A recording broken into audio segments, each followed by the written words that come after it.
Hello दोस्तों, स्वागत है आप सभी का मेरे से यूट्यूब चैनल पे, जिसका मैं आप लोग तैयारी कर रहे हैं अपने जीआईसी लेक्चर फिजिक्स सब्जेक्ट के लिए। और हम लोग इसमें काफ़ी टॉपिक कर चुके हैं। इलेक्ट्रिसिटी पोर्शन का हम लोगों ने शुरुआत किया हुआ था। आज हम लोग करते करते फैराडेस लॉ पे पहुंचे हुए हैं। ये फैराडेस लॉ पे आपका दूसरा वीडियो है। एक वीडियो हम लोग पहले भी किया हुआ है जिसमें हम लोगों ने फैराडे के लॉ के लिए जो बेसिक्स यूज़ होने वाले हैं उसके बारे में बात की थी, यानी मैग्नेटिक फील्ड, मैग्नेटिक फ्लक्स और मैग्नेटिक फ्लक्स से रिलेटेड कुछ बातें कि कब पॉजिटिव मैग्नेटिक फ्लक्स कंसीडर करते हैं, कब नेगेटिव मैग्नेटिक फील्ड कंसीडर करते हैं। ये तमाम बातें पहले की वीडियो में की जा चुकी है। ये फैराडेस लॉ का दूसरा वीडियो है। तो अगर आप नए व्यूवर्स हैं, आप पहली बार मेरे इस वीडियो चैनल को देख रहे हैं, तो मेरा आपसे रिक्वेस्ट है कम से कम अगर इस वीडियो को आपको समझना है तो आप पहले का वीडियो जरूर देखें, फैराडेस लॉ का पहला लेक्चर। तब आपको ये बात समझ में आएगी कि हम यहाँ पर क्या कर रहे हैं। अगर आप पहली बार मेरे इस YouTube चैनल को देख रहे हैं तो मेरा आपसे रिक्वेस्ट है कि आप पहले की वीडियोस को भी जरूर देखें, और अगर आपको वीडियो पसंद आए तो वीडियोस को लाइक करें और चैनल को सब्सक्राइब करें। चैनल सब्सक्राइब करेंगे, उसके बाद आप खुद ही आप एक एक वीडियो करके देखेंगे तो आपको क्वालिटी ऑफ द चैनल पता लगेगा कि किस तरीके से हम यहाँ पर काम करते हैं। फिर उसके बाद आपको जो टेस्ट हम कर ले चुके हैं, हम हर संडे को एक टेस्ट ऑर्गेनाइज कराते हैं अपने टेलीग्राम ग्रुप के माध्यम से। वहाँ पे आप जाके ग्रुप ज्वाइन कर लीजिए और जो भी संडे टॉपिक रहेगा आपको वहाँ दिया जाएगा, आप उससे रिलेटेड टेस्ट दे सकते हैं। तो इस तरीके से एक कंप्लीट पैकेज आपको यहाँ पे मिल रहा है, और इसलिए मैं आपसे रिक्वेस्ट कर रहा हूँ कि आप मेरे साथ बने रहिए। चलिए, तो उम्मीद करता हूँ कि आप करते हैं ये सब, और शुरुआत करते हैं आज के टॉपिक का। आज का टॉपिक जैसा कि मैंने बताया कि फैराडेस लॉ की बेसिक्स हो चुकी है। फैराडेस लॉ आज हम लोग शुरू करेंगे, और फैराडेस लॉ के बाद मैं इसके क्वेश्चन जो स्टैंडर्ड मेंटेन करे, दैट मीन्स जो यहाँ पर आ रहा है, जैसे क्वेश्चंस प्रीवियस ईयर में देखे जा रहे हैं वैसे ही क्वेश्चंस कराऊंगा, क्योंकि आपको बहुत ज़्यादा इंटेलिजेंट नहीं होना। दैट मीन्स आपको आईआईटी जेईई डबल ई के क्वेश्चंस कुछ लोग बताते हैं कि आप उतना करिए, आपको उतनी करने की ज़रूरत नहीं है। आप अगर उतने में करने में फंस जाएंगे तो आपको टाइम बहुत ज़्यादा लगेगा। तो जो स्टैंडर्ड यहाँ पर आपको दिया जा रहा है प्रीवियस ईयर्स में, उसको देखकर मैं आपको क्वेश्चंस कराऊंगा, ताकि आपको बहुत टाइम टेकिंग भी ना हो और आपकी कंप्लीट तैयारी हो। ठीक है, तो चलते हैं। पहले हम बात करेंगे फैराडेस लॉ के बारे में, और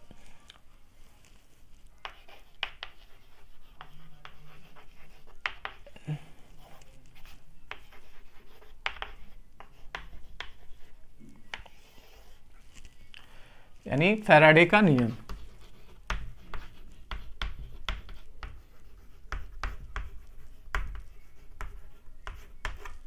ठीक है,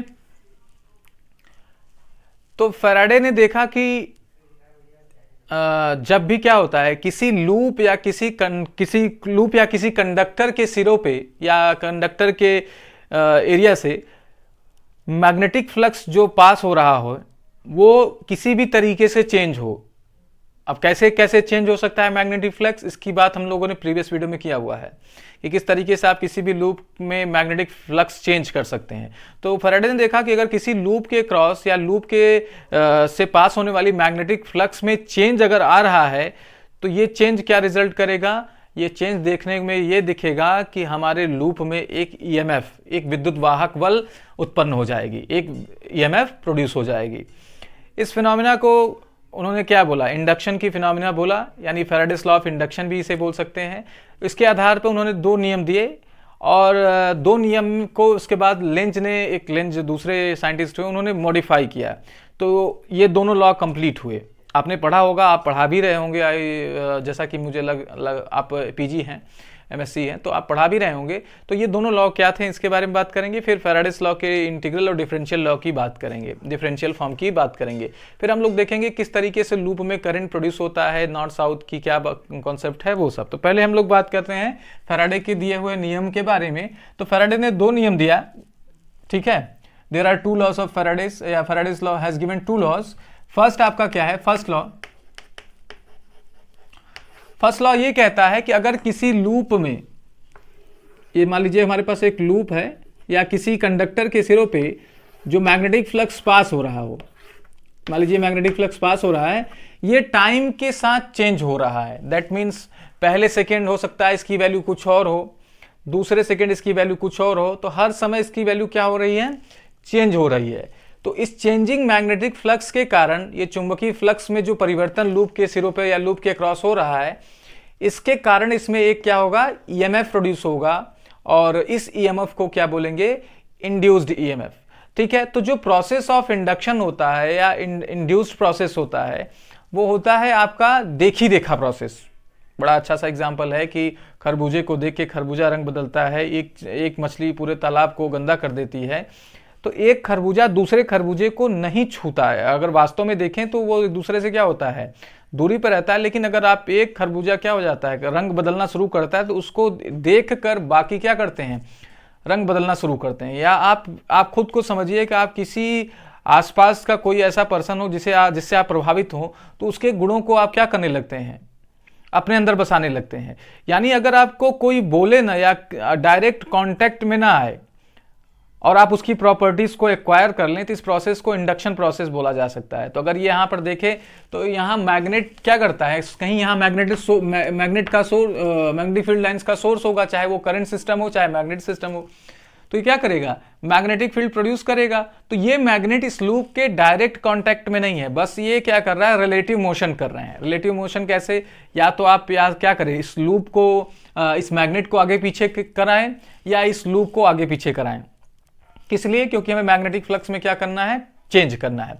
तो इस रिलेटिव मोशन के कारण इसमें क्या होगा, एक ईएमएफ प्रोड्यूस होगा। तो यहां पर आप देख सकते हैं किसी भी तरीके का कांटेक्ट नहीं देखा जा रहा है। दैट मीन्स ये खाली बगल में मूव कर रहा है, जिसकी वजह से एक इसमें प्रॉपर्टी, एक इसमें नया कोई फिजिकल क्वांटिटी एग्जिस्ट कर रहा है। इस वजह से इसको इंडक्शन का प्रोसेस बोला जाएगा। ठीक है। तो ये पहला नियम था कि अगर किसी लूप के सिरों पे, लूप से पास होने वाले मैग्नेटिक फ्लक्स में चेंज हो, तो वो उस चेंज के कारण, उस मैग्नेटिक फ्लक्स चेंज के कारण इसमें क्या होगा, एक इंड्यूस्ड ईएमएफ प्रोड्यूस होगा। यही आपकी क्या है, फैराडे की पहला नियम है। ठीक है। If the flux, magnetic flux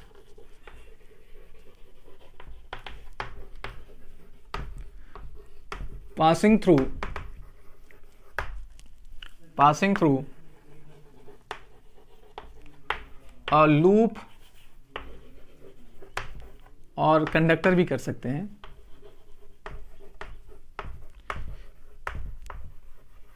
changes with the time,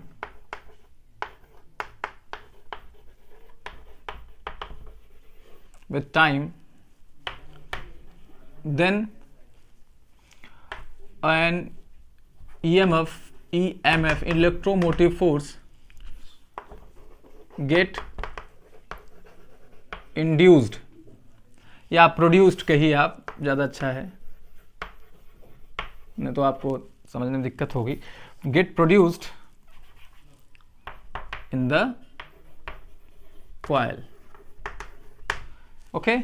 तो क्या होगा, कॉइल में एक ईएमएफ प्रोड्यूस हो जाएगी।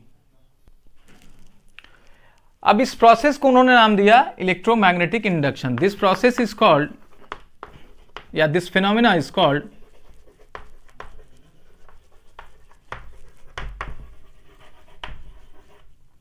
Electromagnetic induction. शॉर्ट फॉर्म में मैं लिख रहा हूं EMI।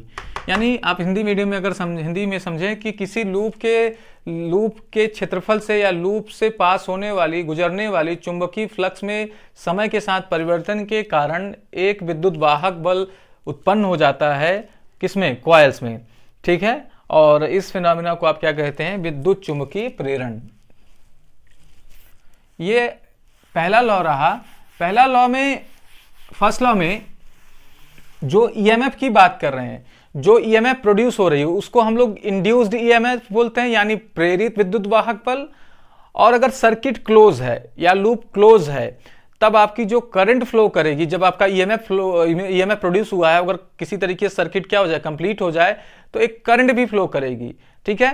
तो अगर इस लूप में लूप की बात करें या कंप्लीट सर्किट की बात करें, अगर ऐसा है तो क्या होगा, ये इस ईएमएफ के कारण एक करंट भी प्रोड्यूस करेगी, और जो करंट प्रोड्यूस होगी उसको हम लोग बोलेंगे इंड्यूस्ड करंट, यानी प्रेरित धारा। तो यहां पे आप पॉइंट बना के लिखेंगे, the EMF produced in the coil और circuit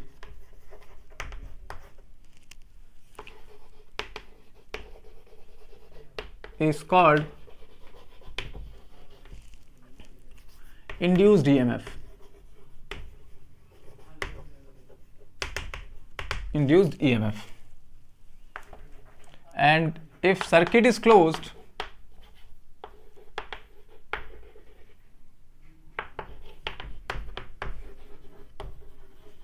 then a current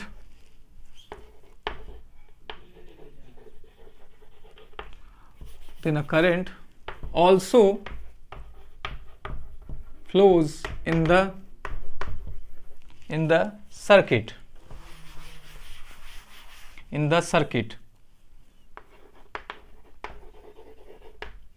which is called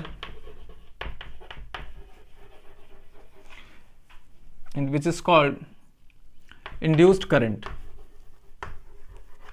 यानी जो ईएमएफ प्रोड्यूस होगी, जो आपकी विद्युत वाहक क्या होगी, उत्पन्न होगी, उसे इंड्यूस्ड ईएमएफ यानी प्रेरित विद्युत वाहक बल बोलेंगे। और जो सर्किट क्लोज होने पर करंट फ्लो करेगी वो आपकी इंड्यूस्ड करंट होगी यानी प्रेरित धारा बोली जाएगी। तो इस बात का याद रखे रहेंगे। ये बात फर्स्ट लॉ की रही। चलिए अब बात करते हैं दूसरे लॉ के बारे में।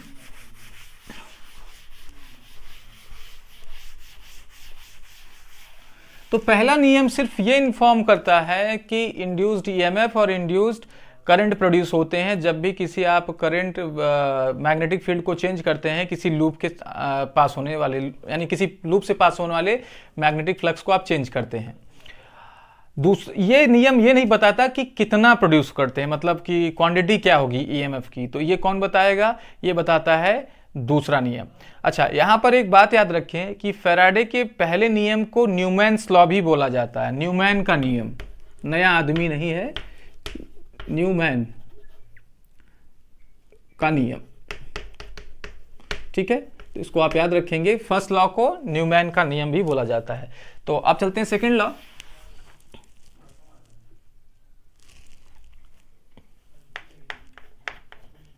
Faraday second law. तो फैराडे का दूसरा नियम क्या है कि क्वांटिटी ऑफ ईएमएफ कितनी होगी। दैट मीन्स अगर लूप से क्या हो रहा है, मैग्नेटिक फ्लक्स चेंज हो रहा है, तो जो इंड्यूस्ड ईएमएफ हो रही है वो कितना होगी। तो इस लॉ के अकॉर्डिंग कि जो मैग्नीट्यूड होगा वो डायरेक्टली प्रोपोर्शनल होगा किसके, वो होगा time rate of change of magnetic flux के, ठीक है। या ऐसे इसको लिख सकते हैं, the magnitude of induced EMF is equal to, directly proportional नहीं, equal to the time rate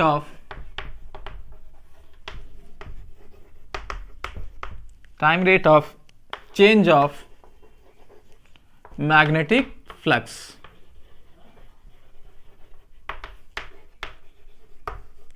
through the circuit कर लेते हैं। यानी ये क्या बताता है, ये दूसरा नियम ये बताता है कि किसी लूप से कितना मैग्नेटिक फ्लक्स पर सेकेंड चेंज हो रहा है। यानी एक सेकेंड में मान लीजिए 10 है, दूसरे सेकेंड में 20 हो गया, तो यहां पर सेकेंड चेंज कितना हो गया फ्लक्स का, 10, ठीक है। तो जितना फ्लक्स चेंज होगा और जितना टाइम लेगा, दैट मीन्स जितने टाइम में जितना फ्लक्स चेंज होगा हम क्या कर देंगे, change in flux upon change in time कर देंगे, तो हमें मिल जाएगा ईएमएफ। तो इसको आप ऐसे लिख सकते हैं, यहां पे ऐसे लिखते हैं इसको, mod of E is equal to D phi by D T. इसमें मॉड ना लगाइए, मॉड इसलिए लगाएं क्योंकि आपने लॉ में क्या लिखा हुआ है, मैग्नीट्यूड के बारे में लिखा हुआ है, ठीक है। तो ये दूसरा नियम रहा। इस नियम में आप एक बात देख सकते हैं कि यहां पर हमने लिया है मॉडुलस यानी वैल्यू। अब चूंकि ईएमएफ है तो ईएमएफ का क्या होता है, एक पोटेंशियल हाई होगा, एक लो होगा, तो इसका क्या होगा, सर्टेन डायरेक्शन होगा। दैट मीन्स आप ध्यान से समझें तो क्या होगा, एक सेल है तो सेल में एक हाई पोटेंशियल है, एक लो पोटेंशियल। तो यहां पे ये नहीं पता लग रहा है कि सर्किट के किस सिरे पर हाई पोटेंशियल जनरेट होगा, किस सिरे पर इसका नेगेटिव पोटेंशियल जनरेट होगा। और क्योंकि अगर करंट फ्लो करनी है तो पोटेंशियल डिफरेंस जरूर होना चाहिए, ईएमएफ को मतलब हाई और लो होना ही पड़ेगा। कि आप कह भी रहे हैं कि अगर क्या होगा, सर्किट क्लोज होगा तो करंट भी फ्लो करेगी। दैट इज वाई इसमें क्या होना चाहिए था, एक डायरेक्शन का कॉन्सेप्ट होना चाहिए था, तब इसको मॉडिफाई किया लेंज ने। तो लेंज ने कहा, अभी इसको मैं अभी कुछ एक्सपेरिमेंट के थ्रू भी समझाऊंगा आपको, फिलहाल अभी लेंज कंप्लीट कर लेते हैं, लेंज लॉ। तो लेंज ने ये कहा कि जो इंड्यूस्ड ईएमएफ होगी, आपने पढ़ा भी होगा, जो इंड्यूस्ड ईएमएफ होगी वो उसी बात का विरोध करेगी जिससे वो प्रोड्यूस हुई है। यानी अगर आप देखें तो यहां पे जो ईएमएफ प्रोड्यूस हो रही है वो किसकी वजह से हो रही है, वो चेंज इन मैग्नेटिक फ्लक्स की वजह से हो रही है। यानी जो चुंबकीय फ्लक्स में परिवर्तन हो रहा है उसी की वजह से ये ईएमएफ यानी विद्युत वाहक बल क्या हो रहा है, उत्पन्न या प्रोड्यूस हो रहा है। तो ये क्या करेगा, ये इसी का विरोध करेगा। दैट मीन्स ये विरोध करेगा कि मैग्नेटिक फ्लक्स में चेंज ना हो। बात समझ में आ रही है? यानी ईएमएफ जो होगा या इंड्यूस्ड ईएमएफ या प्रेरित धारा भी, इंड्यूस्ड करंट भी, वो उसी बात का विरोध करेगी जिससे ये प्रोड्यूस हो रही है। ठीक है, अब मैग्नेटिक फ्लक्स चेंज होगा तो ईएमएफ प्रोड्यूस होगी, और जो प्रोड्यूस्ड ईएमएफ है वो कह सोचेगी या वो इस तरीके से बिहेव करेगी कि मैग्नेटिक फ्लक्स का चेंज ना हो। तो अगर मैग्नेटिक फ्लक्स कभी बढ़ रहा हो तो उसे बुरा लगेगा, वो बढ़ने का विरोध करेगा। और कहीं मैग्नेटिक फ्लक्स डिक्रीज हो रहा हो, क्योंकि आपने इधर तो लिखा है चेंज इन फ्लक्स, तो अगर कहीं मैग्नेटिक फ्लक्स चेंज भी हो रहा हो, डिक्रीज भी हो रहा हो, तब भी ये क्या करेगा, इसका विरोध करेगा। इस दोनों बातों पे याद रखिएगा। तो यहां पर लेंज ने क्या किया, इसीलिए इसको मॉडिफाई किया, फिर इसको नया नाम दिया गया सेकेंड लॉ को, फैराडे एंड लेंज लॉ। तो लेंज ये क्या किया, मैं हिंदी में लिखता हूं, थोड़ा हिंदी मीडियम भी हो जाए, कि विद्युत वाहक बल अथवा प्रेरित धारा सदैव उस कारण का विरोध करती है, उस कारण का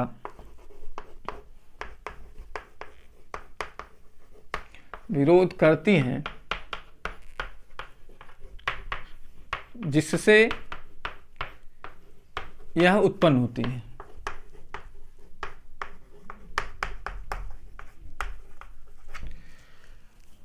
तो इस जो मॉडिफिकेशन है, इस मॉडिफिकेशन को लेंज ने क्या किया, एक माइनस से रिप्रेजेंट कर दिया। ठीक है, तो ये फाइनली आपका जो फॉर्मूला बना इंड्यूस्ड ईएमएफ का, वो बना is equal to minus D phi by D T. तो ये माइनस साइन क्या बताता है, ये माइनस साइन लेंज लॉ को बताता है। दैट मीन्स प्रेरित विद्युत वाहक बल या प्रेरित विद्युत धारा सदैव उस बात का विरोध करती है जिससे वो प्रोड्यूस होती है। कैसे विरोध करती है भाई, उसके अपोजिट डायरेक्शन में रह के। जैसे ये क्या हो रही है, करंट आपकी इधर जा रही है, जो आप मैग्नेटिक फ्लक्स का जो चेंजिंग का नेचर है वो क्या है, मान लीजिए इधर की तरफ है, तो क्या करेगा, उस तरीके से करेगा कि जो इससे जो करंट प्रोड्यूस हो वो अपोजिट डायरेक्शन में हो, तो क्या हो कि इसका विरोध हो पाए। तो इस बात का आप याद रखेंगे।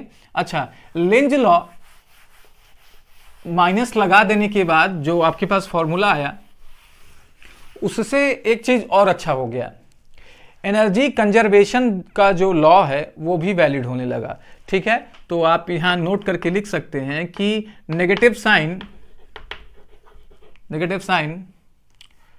Is consistent with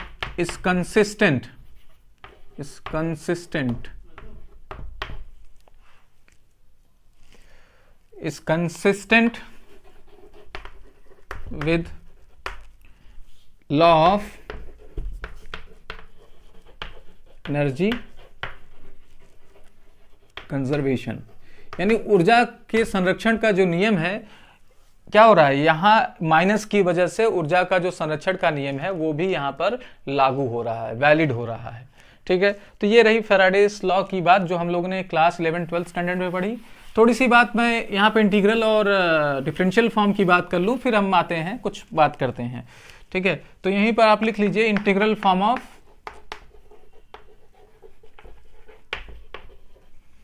Faraday's law.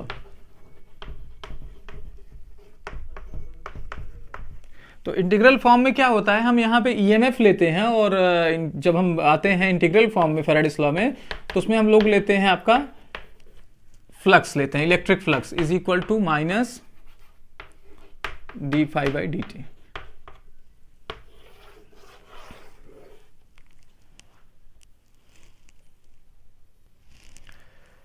तो ये रही इंटीग्रल फॉर्म की बात। अच्छा, इंटीग्रल फॉर्म में याद रखिएगा कि यहाँ पर जो नॉर्मल आपका फॉर्मूला है जो आपको 12th स्टैंडर्ड में पढ़ाया गया था, ये इसमें ई आपका ईएमएफ है, ये आपकी इलेक्ट्रिक फील्ड है, इस बात का याद रखिएगा। इसको हम बहुत और डिटेल से बताएंगे जब हम लोग मैक्सवेल इक्वेशंस पढ़ेंगे, तब हम आपको इसमें और इन सब में अंतर बताएंगे। फिलहाल आगे चलते हैं और इसके डिफरेंशियल फॉर्म की बात करते हैं। तो दूसरा आप हेडिंग कर लीजिए डिफरेंशियल फॉर्म। ये होता है आपका del cross of E is equal to minus del B by del T. तो इन दोनों का फॉर्म आप हमेशा याद रखिएगा। इसमें देखिए D phi by D T है और यहाँ पर क्या है आपका del B by del T. Minus sign दोनों में, तीनों में हमेशा पड़ा हुआ है, क्योंकि ये क्या करता है, एक दूसरे का विरोध करता है। तो ये रही बातें फैराडेस लॉ से संबंधित। आते हैं कुछ अपने डायरेक्शन वगैरह की बात करते हैं थोड़ा सा।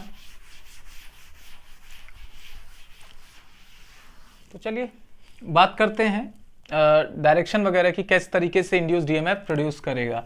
तो ऐसे कर लेते हैं कि कुछ इंपॉर्टेंट बातें, इंपॉर्टेंट मान लीजिए हमारे पास ये लूप है, ये आपको पहचानने के लिए आ सकता है।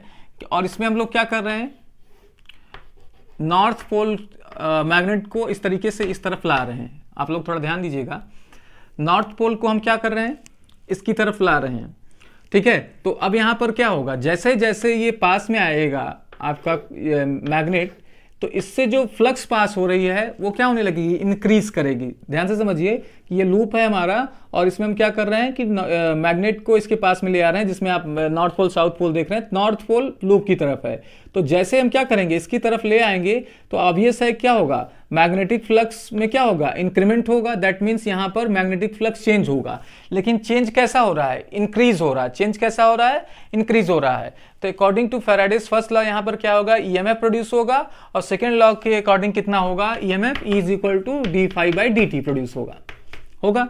लेकिन लेंज लॉ ये का जो यहाँ एप्लीकेशन है, दैट मीन्स किधर होगा, डायरेक्शन क्या होगा, उसको यहाँ पता करने की जरूरत है। तो जैसा कि लेंज ने कहा कि क्या होगा, इंड्यूस्ड ईएमएफ यानी प्रेरित विद्युत वाहक बल या प्रेरित विद्युत धारा, इंड्यूस्ड ईएमएफ, इंड्यूस्ड डायरेक्शन, दोनों क्या करते हैं, उसी बात का विरोध करते हैं जिससे वो प्रोड्यूस हुआ है। दैट मीन्स अब ये क्या करेगा, इसमें ईएमएफ तो प्रोड्यूस होगा, करंट भी प्रोड्यूस होगा, लेकिन क्या वो क्लॉकवाइज होगा या एंटी क्लॉकवाइज होगा। तो इस बात को ध्यान में रखना है कि दोनों करंट का डायरेक्शन वो होगा जो इसका क्या कर सके, विरोध कर सके। अब ये नॉर्थ पोल है और यहाँ पर अगर करंट प्रोड्यूस होना चाहे और इस बात का विरोध करना चाहे कि नॉर्थ पोल इसके अब पास में ना आए, यही तो भाई इंक्रीमेंट कैसे रोक सकता है, इस तरीके से कि जैसे जैसे ये पास में आए, यहाँ पर एक नॉर्थ पोल प्रोड्यूस हो और दोनों के बीच में प्रतिकर्षण यानी रिपल्सन हो और ये दूर जाना शुरू करे, तो इसी तरीके से विरोध कर पाएगा। तो इसमें क्या होगा, इसमें कुछ इस तरीके से करंट प्रोड्यूस हो कि यहाँ पर ये लूप आपका नॉर्थ पोल जैसा काम करे। तो चलिए देखिए कैसे कर सकते हैं। नॉर्थ पोल बनाने के लिए ऐसे कर लें, यानी आपकी जो करंट प्रोड्यूस हो वो कैसे हो, कुछ इस तरीके से। ये आप ध्यान रखिएगा, ऐसे लूप एन बना लीजिए और इस सिरे पर आप क्या कर लीजिए, एरो लगा लीजिए। अब इस एरो के डायरेक्शन में क्या कर दीजिए, करंट फ्लो करा दीजिए। तो यहाँ पे जो करंट प्रोड्यूस होगा वो क्या होगा, एंटी क्लॉकवाइज होगा, ठीक है। तो इसको आप नोट करके यहाँ पर पहला बना लीजिएगा। दूसरे फिगर पे भी आते हैं, यानी जब भी क्या होगा, नॉर्थ पोल पास में आएगा लूप के, तो इसमें मैग्नेटिक फ्लक्स में क्या होगा, इंक्रीमेंट होगी। इंक्रीमेंट होने की वजह से ये क्या करेगा, इसका विरोध करेगा। विरोध कैसे करेगा, जो करंट प्रोड्यूस होगी वो लूप में होगी और वो लूप में जो मैग्नेटिक फील्ड प्रोड्यूस होगा, मैग्नेटिक फील्ड प्रोड्यूस करेगा, वो ऐसा करेगा कि नॉर्थ पोल जैसा हो। तभी ये नॉर्थ पोल क्या हो जाएंगे, अपोज करना शुरू कर देंगे और मैग्नेटिक फ्लक्स में जो क्या है इंक्रीमेंट है वो रुक जाएगा। तो यहाँ पे एंटी क्लॉकवाइज डायरेक्शन में क्या होगा, करंट प्रोड्यूस होगा। चलिए अब आते हैं दूसरे पर। तो दूसरा देखते हैं। मान लो ये दूसरा केस कि यही लूप है। अब हमारा जो मैग्नेट है नॉर्थ पोल साउथ पोल वाला, अब उसको हम इधर की तरफ ले जा रहे हैं वी वेलोसिटी से, ठीक है। अभी पास में आ रहा था, अब क्या हो रहा है, दूर। तो जब ये दूर जाना शुरू करेगा तो पहले इसमें मैग्नेटिक फ्लक्स क्या होंगे, ज्यादा गुजर रहे होंगे। जैसे जैसे दूर जाना शुरू करेगा मैग्नेटिक फ्लक्स के नंबर क्या होने लगेंगे, डिक्रीज होने लगेंगे। अब ये अगर इसमें भी समस्या है तो देख लीजिए जरा कि अगर आप किसी मैग्नेट के पोल्स के पास आए तो मैग्नेटिक फील्ड लाइंस क्या होती हैं, ज्यादा डेंसर, मतलब ज्यादा लाइंस मिलती हैं। और जैसे जैसे आप क्या होते हैं, दूर जाने लगते हैं तो ये मैग्नेटिक फील्ड लाइंस क्या होने लगती हैं, दूर दूर होने लगती हैं। तो जब आप यहां पे लूप रखेंगे तो मैग्नेटिक फ्लक्स ज्यादा पास होगा, यहां पे रखेंगे तो मैग्नेटिक फ्लक्स क्या होगा, कम पास होगा। थोड़ा मैंने सही फिगर नहीं बनाया है, लेकिन फिर भी समझिए कि नॉर्थ पोल के पास जब रहेंगे तो मैग्नेटिक फील्ड लाइंस क्या होंगी, ज्यादा मिलेंगी यहां पर, और जब दूर रहेंगी तो मैग्नेटिक फील्ड लाइंस क्या होगा, कम मिलेगा। इसी तरीके से आप साउथ पोल में भी रहेंगे, साउथ पोल के नजदीक रहेंगे तो मैग्नेटिक फील्ड क्या होगा, मैग्नेटिक फ्लक्स क्या होगा, आपको ज्यादा समझ में आएगा। और जब आप दूर जाएंगे तो मैग्नेटिक फ्लक्स कम हो जाएगा। तो यहां पर भी तो वही बात हो रही है कि अगर हम क्या कर रहे हैं, इस मैग्नेट को दूर ले जा रहे हैं तो यहाँ पे जो नॉर्थ पोल की वजह से लाइंस निकल रही थी वो क्या हो रही थी, लूप से पास हो रही थी। तो जैसे जैसे आप दूर ले जाओगे तो ये लाइंस क्या होने लगेंगी, कम होने लगेंगी, यानी मैग्नेटिक फ्लक्स क्या होने लगेगा, कम होने लगेगा। अब मैग्नेटिक फ्लक्स जैसे ही कम होने लगेगा तो फैराडेज फर्स्ट लॉ से क्या होगा, इसमें ईएमएफ प्रोड्यूस हो जाएगा। अब ईएमएफ किधर होगा हमको नहीं पता, ठीक है। तो उसके लिए क्या करना होगा, पहले जानना होगा कि ईएमएफ कितना हो। तो खैर यहाँ ईएमएफ हमें निकालना नहीं कि उसकी वैल्यू कितनी है, ये d∅dt होगी। हमें इंटरेस्ट है अभी डायरेक्शन में, तो डायरेक्शन क्या होगा, डायरेक्शन वही वो होगा जो क्या कर सके, इस बात का अपोज कर सके जिससे वो प्रोड्यूस हो रहा है। अब ये प्रोड्यूस कैसे हो रहा है, क्योंकि ये मैग्नेट दूर जा रहा है, तो इसको इस बात से बुरा लगेगा कि मैग्नेट दूर जा रहा है, तो ये क्या करेगा, यहां पर एक इस तरीके से ईएमएफ प्रोड्यूस करेगा या इस तरीके से करंट फ्लो कराएगा कि ये लूप आपका साउथ पोल जैसा काम करे। तो आपको यहां पे क्या कराना होगा, साउथ पोल प्रोड्यूस कराना होगा। तो साउथ पोल जब प्रोड्यूस करेगा तो अब ये करंट कैसा होगा भाई, अब आप देखिए एक लूप बना लीजिए और ये जो एरो रिप्रेजेंट कर रहे हैं उस डायरेक्शन में करंट फ्लो करा दीजिए। तो अब यहां पर देखिए करंट कैसा होगा लूप में, वो क्लॉकवाइज होगा। तो ये क्या होगा, क्लॉकवाइज डायरेक्शन में करंट फ्लो करेगा।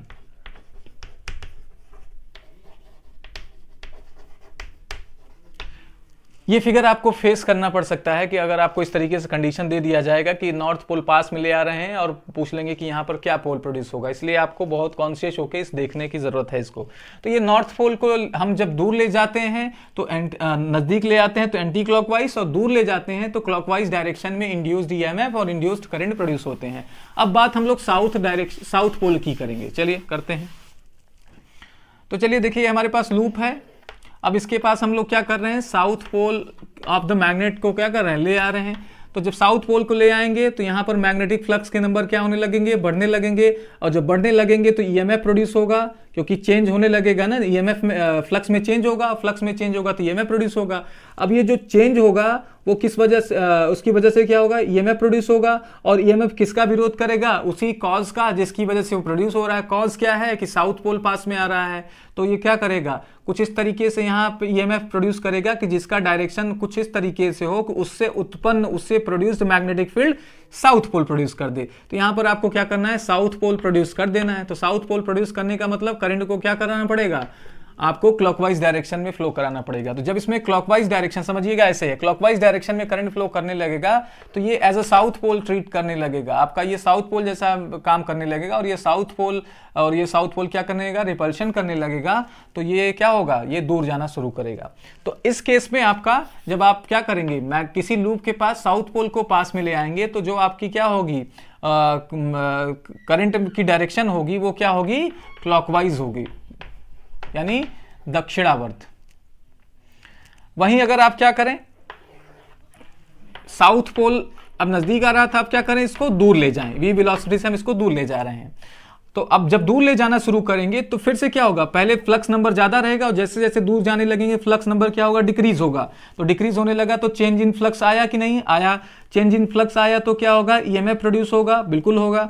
अब उस ईएमएफ का डायरेक्शन ऐसा होगा कि जिससे वो प्रोड्यूस हो रहा है उसको विरोध करेगा। अब ये प्रोड्यूस किस वजह से हो रहा है कि ये दूर जा रहा है, तो दूर जा रहा है तो साउथ पोल दूर जा रहा है तो इसको क्या कर लें, खींच लें। खींचने के लिए हमें क्या करना होगा, यहाँ पे नॉर्थ पोल प्रोड्यूस करना होगा।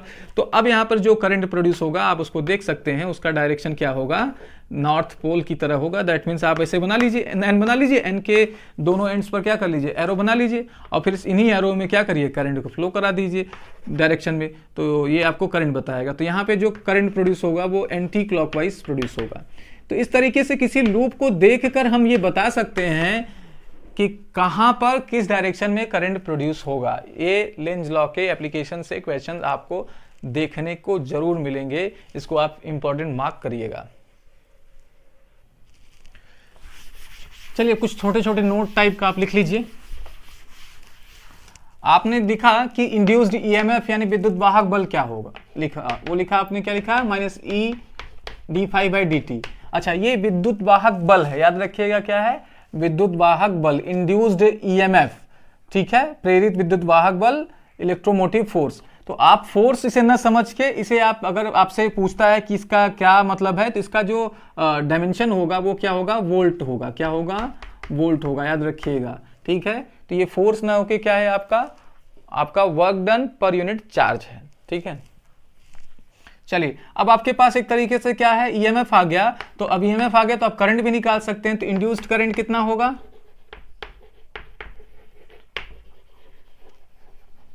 तो इसकी यूनिट वोल्ट हो गया। देखिए छोटी सी बात भूल रहे थे हम, वोल्ट है तो अब डायमेंशन भी इसका क्या होगा, वोल्ट जैसा डायमेंशन होगा, यानी पोटेंशियल जैसा डायमेंशन होगा। तो इंड्यूस्ड करंट क्या होगा, इंड्यूस्ड करंट होता है भाई, करंट क्या होता है, वी बाई आर। तो अगर मान लीजिए आपकी लूप की रेजिस्टेंस आर है, तो आप क्या कर दीजिए, ई को आर से डिवाइड कर दीजिए, जो ईएमएफ प्रोड्यूस हो रहा है उसको आर से डिवाइड कर दीजिए। ई कितना प्रोड्यूस हो रहा है, क्योंकि हम मॉड ले लेते हैं तो अच्छा रहेगा। तो मॉड आपको क्या मिलेगा, D phi by D T 1/r। तो ये आपकी क्या होगी, करंट प्रोड्यूस होगी किसमें, सर्किट में। अच्छा, तो चार्ज कितना प्रोड्यूस होगा, चार्ज कितना इंड्यूस्ड होगा, कितना, वो हो जाएगा आपका I इज इक्वल टू क्या होता है, D Q by D T. एक I आपने फाइंड किया हुआ है, वो रख दीजिए यहां पे 1/r D phi by D T, है ना। तो बेटर है इसको Q बाई टी कर लीजिए, और इसको भी आप डेल में कर लीजिए, कोई दिक्कत नहीं, डिफरेंस हम लार्ज ले रहे हैं बस। तो ये क्या हो जाएगा, कैंसिल हो जाएगा। तो जो चार्ज इंड्यूस्ड होगा यानी प्रेरित आवेश जो होगा वो क्या होगा आपका, डेल फाई बाई आर। ये दोनों इंपॉर्टेंट फॉर्मूले हैं, इससे क्वेश्चंस आपको मिल सकते हैं।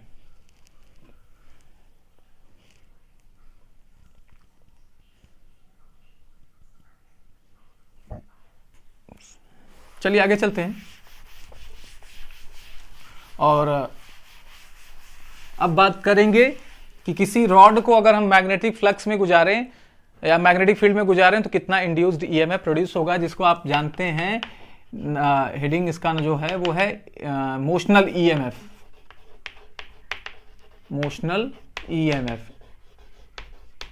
यानी मोशनल इलेक्ट्रोमोटिव फोर्स, यानी किसी गतिमान चालक के सिरों पर मैग्नेटिक फ्लक्स में कितना विभवांतर प्रोड्यूस होगा। तो उसके लिए हम लोग क्या कर लें, एक मैग्नेटिक फील्ड ले लें जिसका डायरेक्शन मान लिया गया कि यहां पर क्या है, नीचे की तरफ है, यानी इस बोर्ड में अंदर की तरफ है। इस तरीके से मैग्नेटिक फील्ड है, यूनिफॉर्म मैग्नेटिक फील्ड है। अब इसमें हम लोग क्या कर रहे हैं, एक रॉड को मूव करा रहे हैं। इस रॉड को हम क्या कर रहे हैं, किसी एक, मान लीजिए मैंने एक फ्रेम ले लिया, उस फ्रेम पर हम क्या कर रहे हैं, मूव करा रहे हैं। तो मूव करा रहे हैं तो इसमें किस तरीके से क्या होगा, क्योंकि अभी एक कंप्लीट एक एरिया फॉर्म कर रहा है, तो इस एरिया से कितना या इस रॉड से कितना मैग्नेटिक फ्लक्स कितना चेंज होगा जब इसको हम गति कराएंगे, और उस मैग्नेटिक फ्लक्स के चेंज के कारण कितना इंड्यूस्ड ईएमएफ होगा, हम उसी को फाइंड करेंगे, उसको बोलेंगे मोशनल ईएमएफ बोलेंगे। तो इसको ध्यान से समझिएगा। चलिए इसके लिए मान लेते हैं कि इसकी लंबाई L है और ये अभी क्या है, x डिस्टेंस पर है। एक रेक्टेंगल सपोज कर लेते हैं ABCD, ठीक है। तो इस केस में एक चीज और कि ये v वेलोसिटी से आगे मूव कर रही है। तो जब ये ABCD पर है तो उसकी हम लोग यहां से निकलने वाले मैग्नेटिक फ्लक्स को निकाल लें। तो मैग्नेटिक फ्लक्स थ्रू ABCD कितना होगा, मैग्नेटिक फ्लक्स, भाई मैग्नेटिक फ्लक्स का फॉर्मूला होता है B डॉट S। B आपकी मैग्नेटिक फील्ड, S क्या है, एरिया वेक्टर। अब देखिए जो ये एक एरिया फॉर्म हो रहा है वो कुछ इस तरीके से हो रहा है। आपकी मैग्नेटिक फील्ड ऐसे है हमारे हाथ की तरफ, अंदर की तरफ, और ये जो हमारा दूसरा पाम दिख रहा है ये एक एरिया है। तो इसका एरिया वेक्टर किधर होगा, एरिया वेक्टर या तो अंदर की तरफ होगा या बाहर की तरफ होगा, क्योंकि परपेंडिकुलर एंड आउटवर्ड डायरेक्शन में आपका मैग्नेटिक फ्लक्स होगा। तो हम सुविधा के लिए मैग्नेटिक जो वेक्टर है वो इधर की तरफ लिए हैं। तो एरिया वेक्टर को भी हम किधर की तरफ, अंदर की तरफ ले लें, तो इसकी वजह से बी और एस के बीच में, बी एंड एस के बीच में जो एंगल थीटा बनेगा वो 0 बन जाएगा। तो चलिए इसको थोड़ा और सब बड़ा कर लेते हैं, mod of B mod of S cos 0, cos 0 तो आपको 1 दे देगा। बी आपकी मैग्नेटिक फील्ड है, इसको आप रहने दीजिए बी से। एस क्या हो गया, S is the area of this ABCD, तो ये क्या होगा एबीसीडी के एरिया। तो ये आप देख सक रहे हैं कि एक रेक्टेंगल फॉर्म कर रहा है, आयत फॉर्म कर रहा है, जिसकी एक लंबाई x, जो लेंथ x है और चौड़ाई l है। तो इसकी लंबाई क्या, ये एरिया कितना हो जाएगा l इंटू एस। तो ये मान लीजिए कि पहले जब ABCD यानी हमारा रॉड यहाँ पर था, ABCD आपका फॉर्म हो रहा था रेक्टेंगल, तब आपकी जो मैग्नेटिक फ्लक्स थी वो थी BLX। अब हम क्या कर रहे हैं, इसको आगे v वेलोसिटी से आगे ले आ रहे हैं, v वेलोसिटी से आगे ले आए और किसी समय मान लीजिए ये यहाँ पहुँचा है और ये जो डिस्टेंस ट्रैवल कर रहा है उसको निकालने के लिए हम लोग मान लेते हैं कि ये डिस्टेंस, ये डेल्टा टी समय चला है, यानी डेल्टा टी समय में ये इतना दूर आया है। ठीक है, v वेलोसिटी से यहाँ पर आया और इसने डेल्टा टी समय लिया, तो इन दोनों को मल्टीप्लाई कर देंगे तो अब ये ऐसे डिस्टेंस आ जाएगा, उस डिस्टेंस को हम लोग डेल्टा एक्स ले लें, यानी डेल्टा एक्स डिस्प्लेसमेंट करने में इसने कितना समय लिया, डेल्टा टी समय लिया। तो अब जो नया मान लीजिए नया रीजन आया आपका वो सी हो गया, ये डी हो गया, तो जो नया नहीं उल्टा कर रहे हैं क्या, ए बी सी डी, तो ये बी ले लीजिए, बी डैश। तो ये जो नया लूप तैयार हो रहा है इससे कितना मैग्नेटिक फ्लक्स पास होगा उसको निकालते हैं। तो सेम फॉर्मूला यूज करेंगे, यहां तक पहुंचेंगे बी डॉट एस पे, तो फाई 2 क्या हो जाएगा, एरिया मैग्नेटिक फ्लक्स लिख लीजिएगा through A B dash C dash D. तो ये कितना हो जाएगा, ये भी होगा आपका, ये कुछ एस डैश हो जाएगा क्योंकि एरिया डिफरेंट है। और कॉस जीरो आपको कितना देगा, 1 देगा। बी मैग्नेटिक फील्ड फिक्स्ड है, यूनिफॉर्म माना जा रहा है। ये आप मान दे रहे हो कि ये क्या हो रहा है, ये डेल्टा एक्स डिस्टेंस आ रहा है, तो ये रिमेनिंग डिस्टेंस कितना हो जाएगा, एक्स माइनस डेल्टा एक्स होगा ना भाई, और ये जो लंबाई है वो तो सेम है। तो अब आपकी एरिया क्या हो जाएगी, एल ब्रैकेट में एक्स माइनस डेल्टा एक्स, या इसे आप ऐसे लिख सकते हैं B L X minus B L delta X, ये आपकी फाई 2 हो जाएगी, यानी दूसरे नंबर पर जो दूसरे एरिया में मैग्नेटिक सॉरी तो ये दूसरे रीजन से मैग्नेटिक फ्लक्स पास हो रहा है वो हमें पता लग गया। तो चेंज इन मैग्नेटिक फ्लक्स कितना हो जाएगा, फाई 2 माइनस फाई 1 कर देंगे, और इसमें टाइम हमने क्या सपोज किया हुआ है, दैट मीन्स जब ये यहां पर था तब आपकी मैग्नेटिक फ्लक्स ये थी, जब रॉड यहां पर आ गया तो मैग्नेटिक फ्लक्स आपकी ये हो गई, तो दोनों की वजह से क्या हुआ, मैग्नेटिक फ्लक्स चेंज हुआ। चेंज कितना हुआ, फाई 2 माइनस फाई 1 करके पता कर लेंगे। अब इसमें टाइम कितना लगा, इसके लिए हम लोगों ने सपोज किया हुआ है डेल्टा टी। तो आप क्या कर सकते हैं, अब आप फैराडेस लॉ लगा सकते हैं, और क्या मिलेगा भाई, E इज इक्वल टू, मान लीजिए माइनस अभी इग्नोर कर रहे हैं, D phi by D T, तो चेंज इन फ्लक्स क्या हो जाएगा, दिस फाई 2 माइनस फाई 1 कर लीजिए, तो फाई 2 माइनस फाई 1 और डी टी यानी डेल्टा टी स्मॉल टाइम, तो फाई 2 देखिए कितना है, बी एल एक्स, यहां पर माइनस है बी एल डेल्टा एक्स, और ये तो आपका फाई 2 हो गया, फाई 1 कितना है आपका, minus B L X upon delta T. ठीक है, तो देखिए बी एल एक्स और बी एल एक्स प्लस और माइनस में कैंसिल हो जाएगा, हमारे पास क्या बचेगा, minus B L delta X upon delta T. ठीक है, तो ये आपका ईएमएफ इंड्यूस्ड आया है। इसको और हम लोग क्या कर सकते हैं, मॉडिफाई कर सकते हैं, कैसे, डेल्टा एक्स, यहां पर ऊपर डेल्टा एक्स है, डेल्टा एक्स यानी आपकी डिस्प्लेसमेंट, स्मॉल डिस्प्लेसमेंट, और डेल्टा टी क्या है, इस डिस्प्लेसमेंट में लगा टाइम, तो ये क्या देगा, वेलोसिटी देगा, तो इसे आप v कर लीजिए, तो E इक्वल टू क्या हो जाएगा, माइनस बी एल वी। लेकिन यहाँ पर ये माइनस कैलकुलेशन से आया है, जब इसमें हम लेंज लॉ इंट्रोड्यूस करेंगे तो लेंज लॉ इंट्रोड्यूस करने पर ये माइनस क्या हो जाएगा, माइनस आप लेंगे यहाँ पे बाहर और एक माइनस आपको अंदर मिल रहा है, तो माइनस माइनस क्या हो जाएगा, कैंसिल हो जाएगा, तो आपके पास जो वैल्यू आ जाएगी वो BLV आ जाएगी। तो ये आपकी मोशनल ईएमएफ है। मोशनल ईएमएफ यानी किसी गतिमान चालक के सिरों पर उत्पन्न विभवांतर, यानी किसी कंडक्टर को अगर हम क्या करें, मैग्नेटिक फील्ड में यूनिफॉर्म मैग्नेटिक फील्ड में मूव कराएं परपेंडिकुलरली, तो ये क्या होगा, आपकी इंड्यूस्ड ईएमएफ की वैल्यू होगी। ये मोशनल ईएमएफ रहा।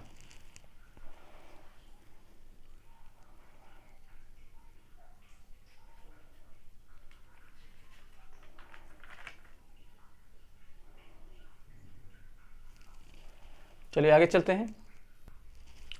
अब फाइंड कर लेते हैं चार्ज करंट कितना होगा। तो करंट को अभी मैंने लिखा है कि क्या कर लीजिए,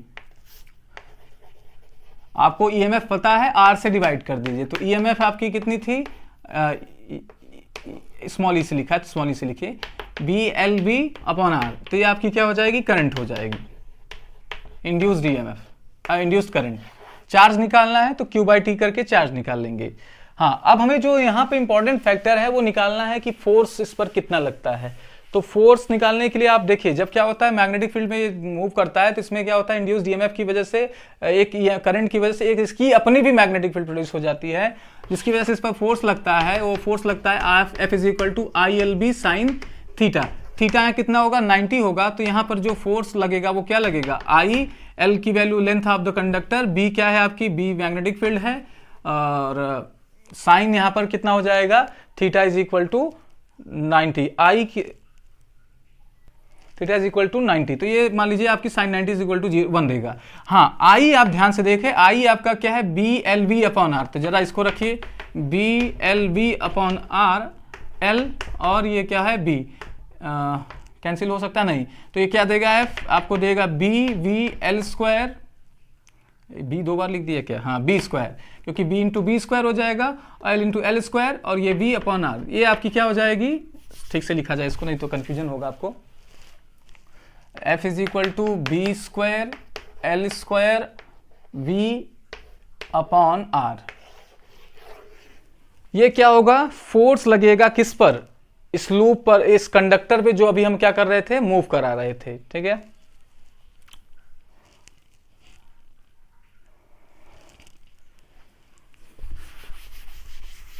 कभी कभी पावर के बारे में पूछ लेता है कि पावर कितना होगा प्रोड्यूस होगा, तो पावर भी लिख लीजिए लगे हाथ, पावर।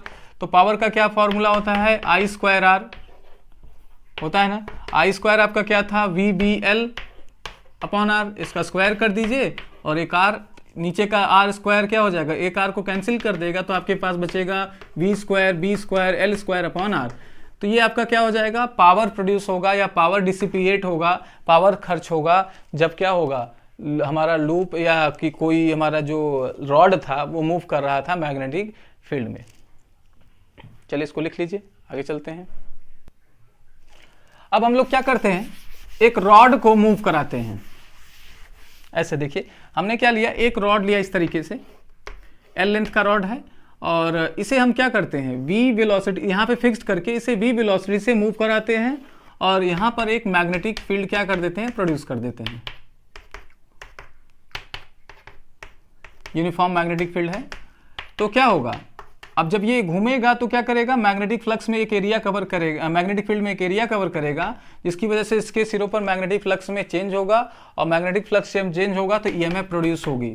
ठीक है, तो इतनी बातें आप लिख लीजिए कि हमारा एक रॉड एल लेंथ का है, वी वेलोसिटी से वो क्या कर रहा है, सर्कुलर मोशन कर रहा है, ये आपका एंड फिक्स्ड है, तो इसमें कितना ईएमएफ प्रोड्यूस होगा। तो पहले हमें ये निकालना होगा कि ये वी वेलोसिटी से अगर मूव कर रहा है और एल लंबाई है, तो ये एक चक्कर करने में कितना समय लगेगा। तो देखिए, ये जो सरकमफरेंस होगा वो कितने का होगा, इसकी लंबाई एल है, तो सरकमफरेंस यानी वृत्त की परिधि जो बनेगी वो क्या हो जाएगी, 2 पाई एल।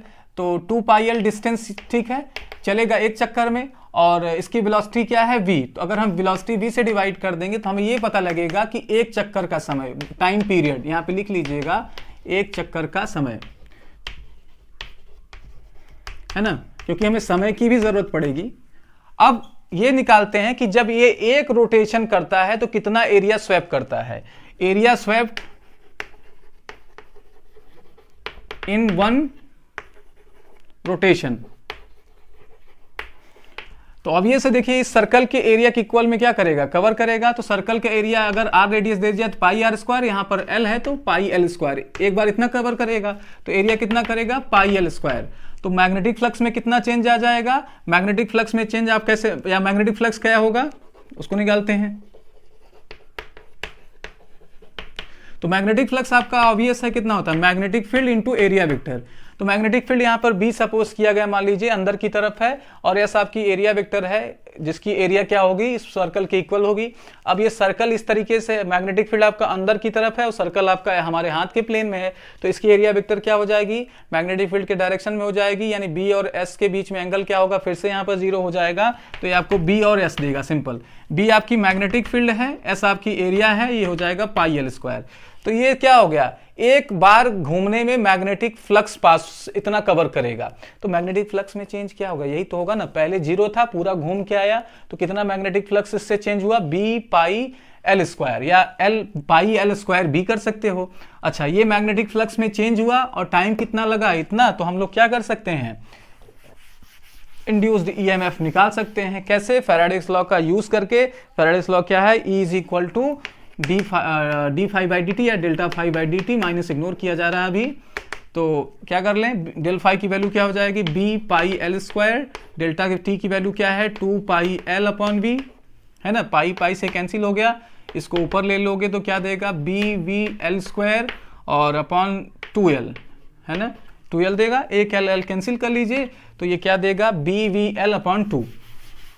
तो जब आप किसी रॉड को मूव कराएंगे तो जो ईएमएफ प्रोड्यूस होगा वो क्या हो जाएगा, बी वी एल अपॉन 2। ये इंड्यूस्ड ईएमएफ हो गया इसमें। तो करंट कितना हो जाएगा, आर से डिवाइड कर दें, यानी इसमें जो करंट प्रोड्यूस होगी वो क्या हो जाएगा, ईएमएफ को आर से डिवाइड कर दीजिए, तो I is equal to E upon R, यानी I is equal to simple R यहाँ पे लिख दीजिए, B V L upon 2r। ये आपकी क्या हो जाएगी, इंड्यूस्ड करंट हो जाएगी, किसमें, हमारे लूप में, ठीक है। अच्छा, पावर क्या होगा, पावर भी निकालने की जरूरत पड़ती है, पावर कितना खर्च होगा, P is equal to I square R, I पर पावर 2r, आई पर पावर 2 आपकी कितनी कर देंगे, तो B square V square L square upon 4r square, एक आर यहाँ पर है, कैंसिल कर दीजिए आर एक आर से, तो एक आर कैंसिल हो जाएगा, तो पावर कितना आ जाएगा, B square V square L square upon 4r। तो ये लूप को घुमाने में आपका क्या होगा, पावर खर्च होगा। चलिए, कभी कभी क्या होता है, इसको ओमेगा के फॉर्म में दे दिया जाता है, ओमेगा के फॉर्म में दे दिया जाता है, जरा उसको भी हम लोग क्या करते हैं, कन्वर्ट करके देखते हैं। तो पहले हम लोग क्या करें, सारे फॉर्मूले को एक बार लिख लें तो बात करते हैं। ईएमएफ हमारा कितना था भाई, ईएमएफ हमारा था बी वी एल बाई 2।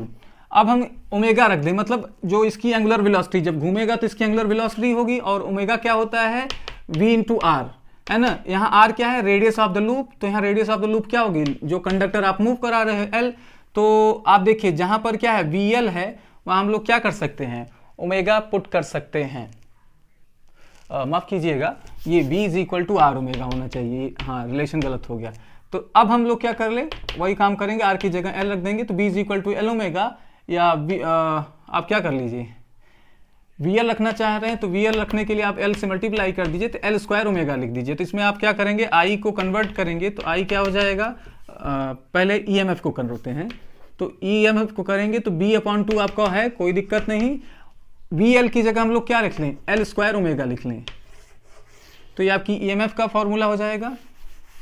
इसमें आप कायदे से लिख लीजिए, मुझे वीडियो को जल्द से जल्द एंड करना है क्योंकि बहुत बड़ा होने वाला है ये। अब क्या करें, यहाँ पर VL की जगह हम लोग L स्क्वायर ओमेगा रख लें, तो I क्या हो जाएगा आपका B अपॉन 2R, और ये L स्क्वायर अपॉन ओमेगा, तो ये क्या हो जाएगा, करंट का हो जाएगा एक्सप्रेशन। और पावर में क्या हो जाएगा, पावर में आप रखेंगे तो B square L square omega square by, मैं डायरेक्ट लिखूंगा यहाँ पर, इसको आप अपने से करिएगा, B square L square omega square upon 4r square, ये पावर हो जाएगा। सही है,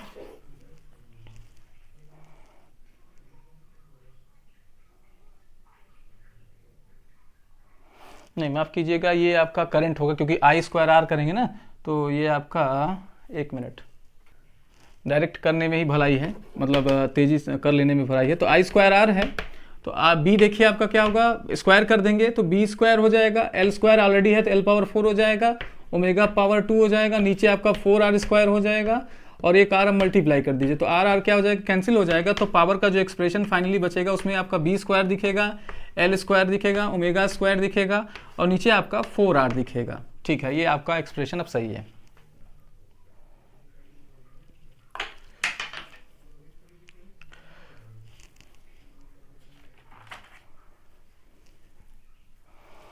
तो चलिए आज के लिए इतना ही रखते हैं। काफ़ी इंटरेस्टिंग सेशन रहा और इसमें हम लोगों ने फैराडेस लॉ डिस्कस किया। इसमें जो हाँ आपको मैंने लास्ट में कराए 2-3 केसेस, जब रॉड को मैंने किसी लेंथ किसी मैग्नेटिक फील्ड में स्ट्रेट वेलोसिटी v से घुमाया तब क्या होगा, और जब मैंने उसे सर्कुलर पाथ में घुमाया तो क्या होगा, ये आप थोड़ा ध्यान से करेंगे तो आपके बहुत सारे क्वेश्चन इसी से बन जाएंगे।